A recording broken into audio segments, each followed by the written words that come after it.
Hello everyone, and welcome to another of our series of interviews with people in our church congregation who we consider to be leaders, leading us forward through the times that we're going through in our church here at St. Luke United Methodist Church. Today I'm here with Susan Cumbie, who is our relatively new worship leader for our contemporary worship service, which we call the Intersection. Susan, I'm going to want you to talk about your family and everything, but before I ask you about that, I want to know how you feel about the tagline that we use for the Intersection. We say that the Intersection is a place where it's okay to not be okay. What do you think about that, and how do you figure in that kind of mindset with the worship service here at the Intersection? I love the tagline, to put it,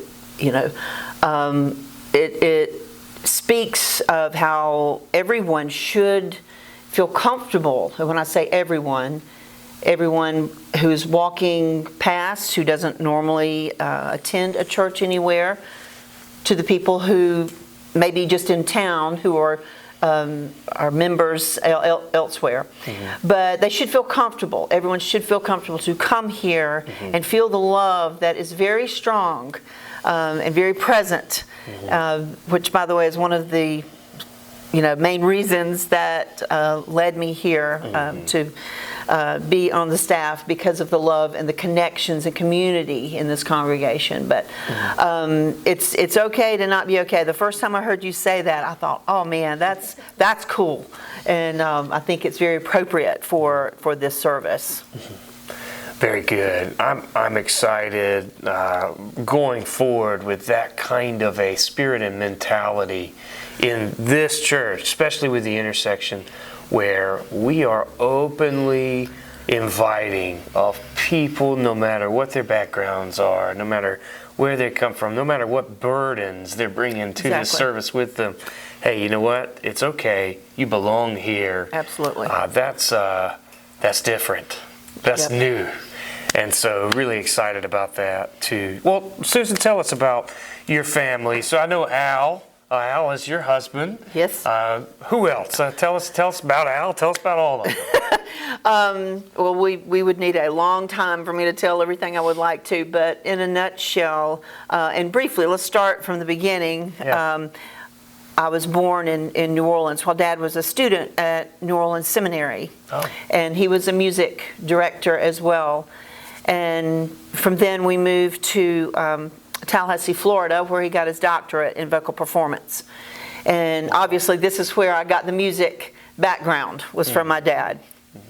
But after graduation in Tallahassee, Florida, he got a job offer from, several across the United States, but they visited Furman in the fall of '66, I believe. And Mom fell in love with the mountains and the beautiful leaves, and Dad said, well, this is where we're staying, because Mom loves it. And of course, they love the campus at Furman University. Oh, yeah. And which is where he was on the music faculty there for several years. But it was in Travelers Rest, when we lived there, that I began my training in music, and Dad only provided the best teachers for us, those being the professors there at the Furman University. Yeah. Even in an elementary age student, I had these college professors as my music teachers, piano and violin. He also served as music director at First Baptist Easley, so that was my home church. He just started the church orchestra there. We had musical programs of the magnitude unforeseen at the time at the church. He had a bigger than life ideals for programs, and we carry those through. But that's where I got my musical training, beginnings in the church world and musical training. But as we got older, we traveled with Dad, where he did sacred concerts across the United States. My family formed a string quartet. I played first violin. and we traveled with him. And as I got older and my brothers got older and more into football and so forth, it was just me that traveled with my dad as he sang sacred concerts across the United States. I just accompanied him on the piano. But that's, pretty much right. But I graduated from North Greenville University and William Carey University, music degree, and have served in churches all of my life, various denominations. A lot of people ask me, why do you bounce around? You're raised Baptist, Southern Baptist, but here you're Methodist. I've also served in the Catholic Church, the Presbyterian Church, somewhere else, Lutheran, Episcopalian, all of them. But to me, it's not about a denomination. It's about a personal relationship with Christ, and that's my calling. Is regarding to music, is to draw people together through the music that I help lead in a group.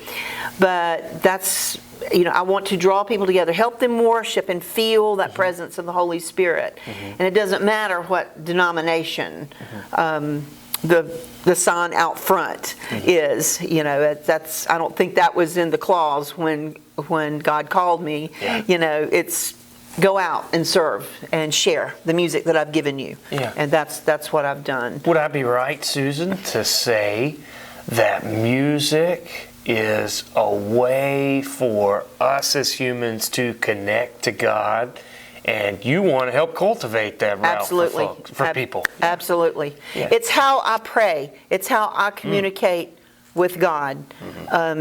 And Mom always said, you always know what kind of mood you're in.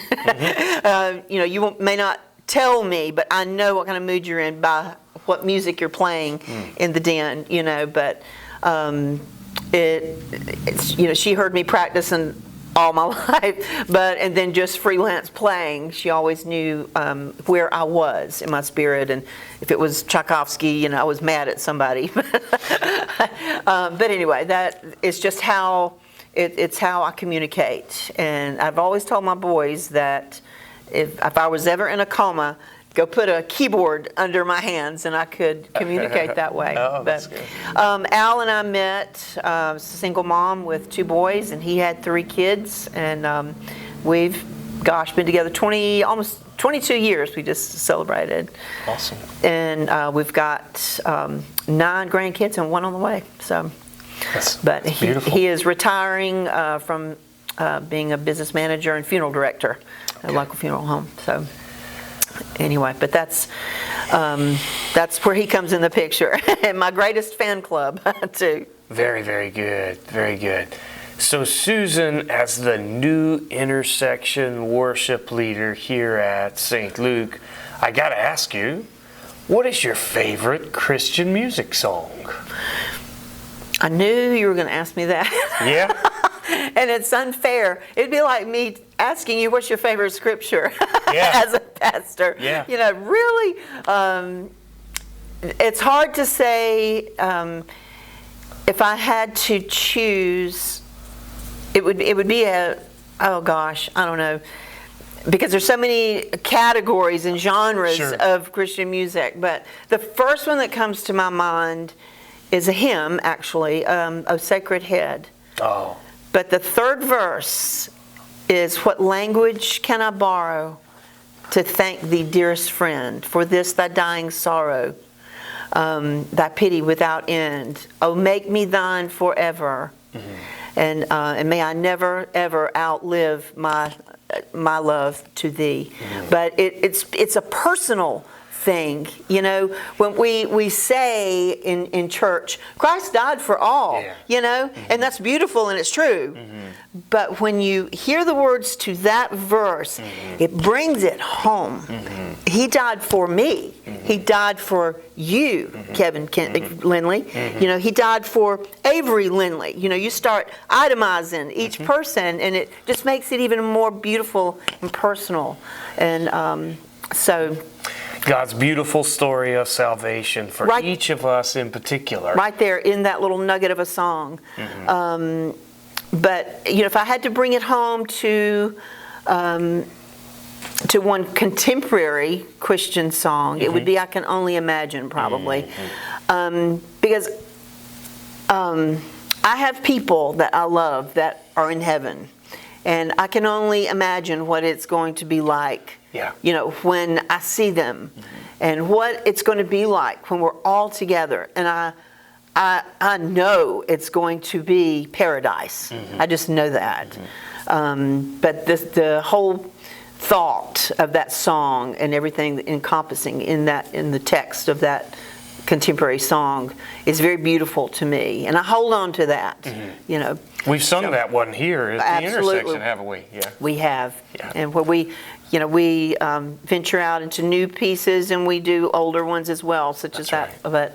But try to feed the congregation here a little bit of it all. Right. It's a mixture, isn't it? A grand mixture, because you've got 50 people here roughly.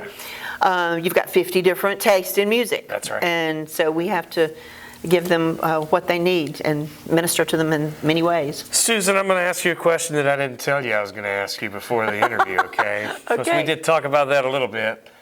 What about, I know we haven't ever done this, but I'm just asking you, what about some songs that might be considered secular? Do you feel like there are ways to incorporate some secular songs into the variety of songs that we sort of present and ask people to participate in ways that would point us to God, beyond ourselves, to God? Do you feel like there's a way to do that? Absolutely. Absolutely we can do that. In fact, I was having this conversation with a student of mine, piano student, just yesterday. He's working on Imagine, and John Lennon's song Imagine. Gotcha. And he was wanting to rush the thing entirely too fast, and I said, I called him by name and I said, for a popular group,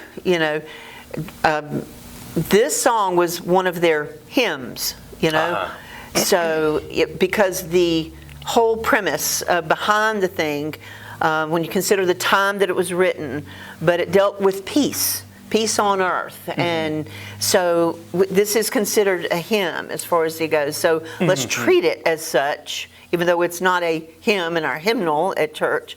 But the whole thought of imagine, all of the peaceful things that it lists in the song, it would be a beautiful place, But that would be one that I wouldn't mind incorporating into the thing. But there are others, sure. And they're very middle of the road, could bring it home. Let me ask you this, Susan. If you had the opportunity to participate in a musical adventure, or like the musical opportunity of a lifetime, what would you say that would be? I have been involved in so many musical adventures and experiences. I think one of them I have accomplished. Probably more of the same, but one was I conducted the Messiah at the Brooks Center in Clemson. Cool. At Clemson. I'd always had the dream of conducting that incredible piece of musical literature. Yeah. And I knew that I couldn't undergo such a massive task and do it right. This is where my father's influence became very real. I wanted to do it right and big. So that's why I went and we rented out the Brooks Center. But I wanted to incorporate some other community churches, the Presbyterian and the Baptist Church in Clemson. The music directors there were very capable, and their choirs were very capable. I had it was a small choir, but extremely strong vocalists there. But it was just, Messiah is such a massive work, as you can imagine. Sure.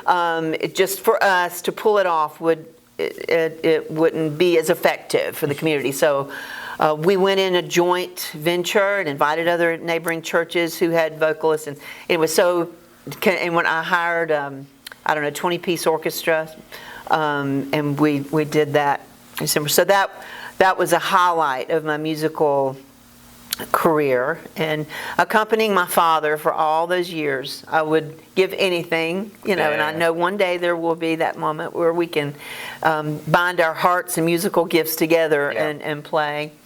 But and so many other things I love playing for communities and drawing people together, and having fun with music.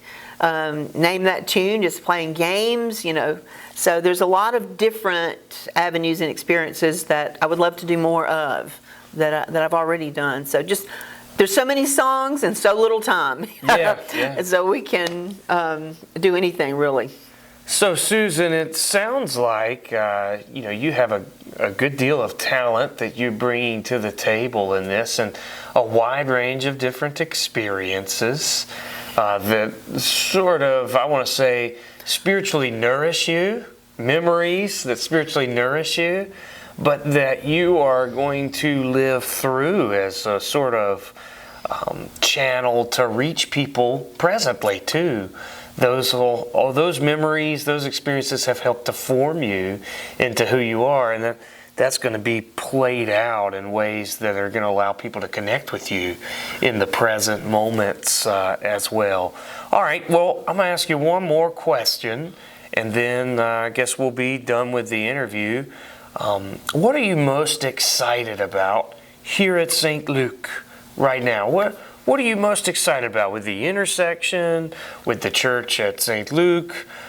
What's life-giving for you, and has you kind of looking forward to what's coming next? Life-giving. I like that term.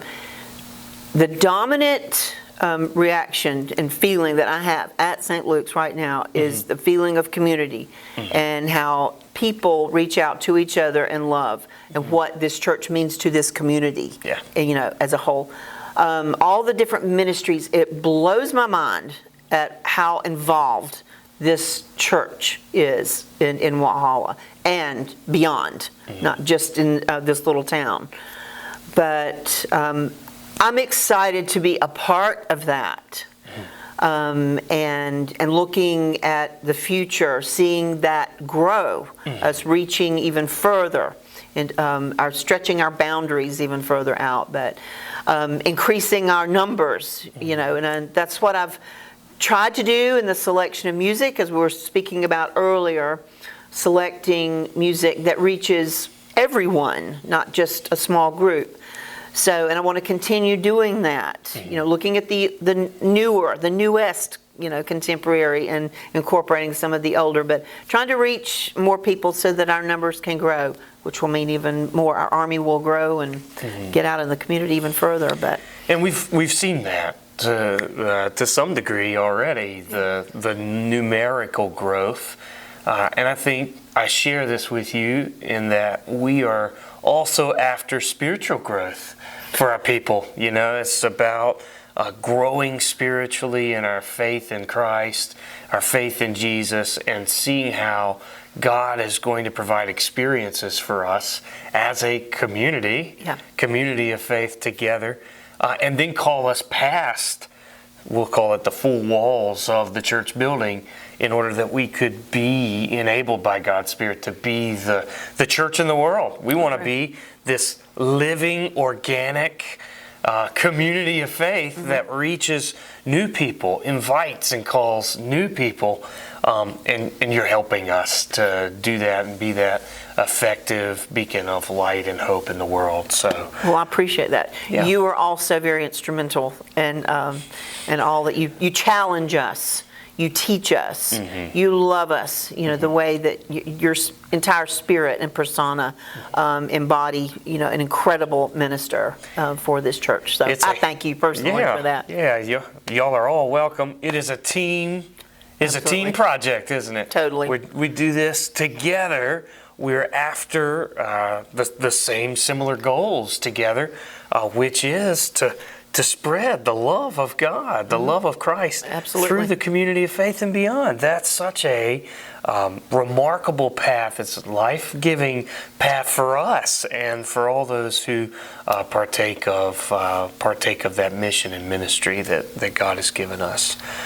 All All right. Well, thank you for tuning in with us today. Thank you, Susan. Absolutely. My pleasure. Absolutely. For coming and answering our questions and for being in conversation with us. Looking forward to the good work that God is going to do through this church and through the leadership at this church in the years to come. Thanks again for being with us, and we welcome you here anytime. Our intersection worship service starts at 9:02 on Sunday mornings. We also have Sunday school hour at 10, and then an 11 o'clock traditional service. That's 11 o'clock every Sunday morning. There are many other opportunities for you to get involved with at our church. Come see us. Come visit us. Come check us out. We look forward to meeting you, and we'll see you soon.